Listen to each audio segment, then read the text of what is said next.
Massive sword, electric waifu, and thick thighs that save lives, but don't get distracted by the gyat, and let's focus on some logical analysis of pros and cons to keep this review balanced and honest as all things should be, like we always do on this channel.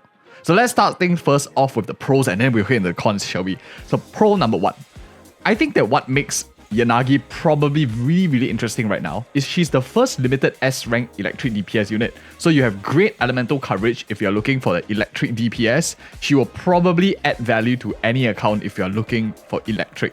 Let's talk about some of the options available.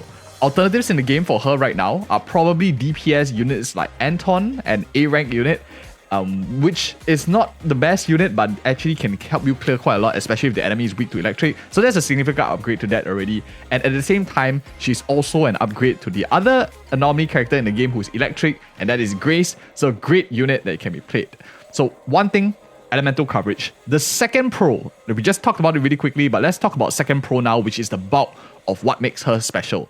And she is a very versatile DPS.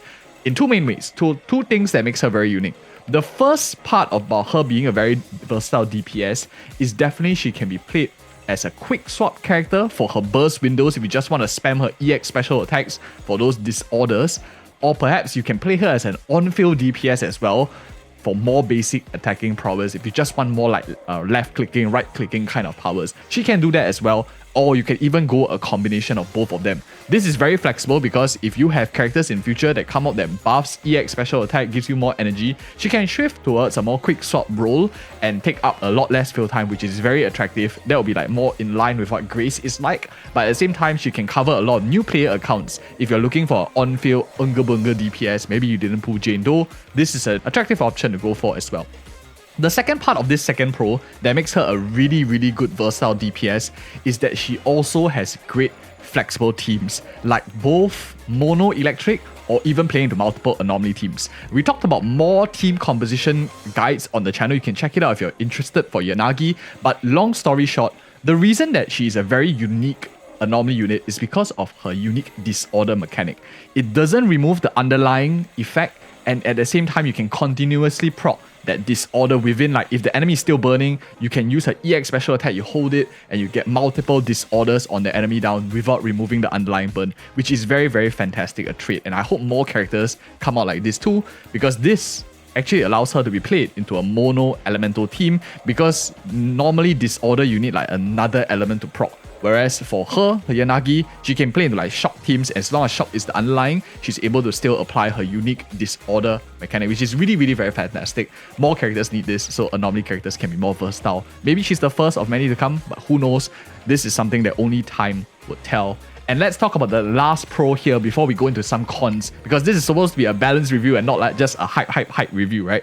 Pro number 3, she is not a selfish DPS unit. One of the biggest issues with DPS units in general is that if they only care about doing the biggest numbers, the biggest PP numbers, then they might be falling off really quickly. They might be subjected to power creep real quick. But as we've seen in a lot of anomaly characters so far, like for example like Bernice, a lot is subjective, but after using her EX special attack, Yanagi buffs her team's disorder damage for a set amount of time. This is really great because she presses her EX special attack and then you swap into another DPS and you can have like massive assault numbers, massive other numbers that you can make, making her actually just scale a lot better than other DPSs who are super selfish and just only do numbers, not contributing to the team. At least she has some sort of utility if one day she becomes more of a sub DPS role, and even if you're already playing her as a second DPS role, as we mentioned in the team's guides on the channel. So 3 pros for you to consider. Generally very good for characters, people who are looking for electric DPSs. Very flashy playstyle, very versatile, and if you are looking for anomaly playstyle too, can be played solo. But her cons, really keep her in check. And let's talk about cons number 1. In terms of mechanical ability, she is relatively exposed for her on-field time. Her skills have a decent cast animation time and field time requirement. Unlike a counterpart that it also takes up a bit of field time like Jane Doe, she doesn't have a lot of innate dodge in the kit. So not a lot of iframes in the kit and whatnot. Meaning fast attacking, high interruption and moving mobs may make it very much more difficult to play Yanagi without a shielder or some sort of protection in general, making her much more squishier. Despite what her thick thighs might say otherwise, she is relatively exposed, relatively squishier to play. Of course, this is like a slight con as well. It's like con 1.5 if I were to say. Her mechanics are relatively trickier to play, not as simple as some characters like Jane Doe, which is only like button mashing. For Yanagi, you do need to factor in and consider whether the gauges have been procced, whether you have got your buff uptime, whether you are in her correct switchblade mode, you have a switch status as well. A lot more things that you need to factor in, so it's definitely not as simple to play. For those who like skill intensive, a bit harder characters to play, you probably will find Yanagi quite interesting as well. That is like a slight con. It's like an equal sign, okay? It's not really a pure con. The next one, which is con number 2. She drinks energy like crazy amounts. If you are playing her for a quick swap style and focus on her EX special attack for that massive disorder damage that she can multiply proc, she extremely fast, quickly drinks through her entire energy gauge like crazy. One of the key downsides right now is that we lack a dedicated energy funnel in the game for characters that rely extremely on the EX special attack. But once we do get it, Yanagi could actually turn into a quick swap burst monster, such that she only enters the field, uses her quick swap ability, hold EX special attack multiple times, drinks her entire bar, get off field doing a huge amount of damage in a short window. But that's more for the future, so this is something that I'm looking out forwards in future as well, and something that would directly buff Yanagi in terms of increasing her damage, reducing her field time with a dedicated EX special attack buffer. That's someone that gives some sort of energy to. The last con, and this is probably the last point that we're going to talk about, is cons number 3. She is released in a really, really tough time. The main downside of Yanagi, I think, is the timing of her release. With other anticipated and strong characters about to be released and just released, like Caesar and Bernice, tough competition, and Miyabi, of course, to comes a super highly anticipated character as well. Yanagi needs to fight for her position to actually shine in a mirage of like waifus, a barrage of them. At this stage, electric coverage hasn't been too critical yet as well. Maybe the more might come out in future.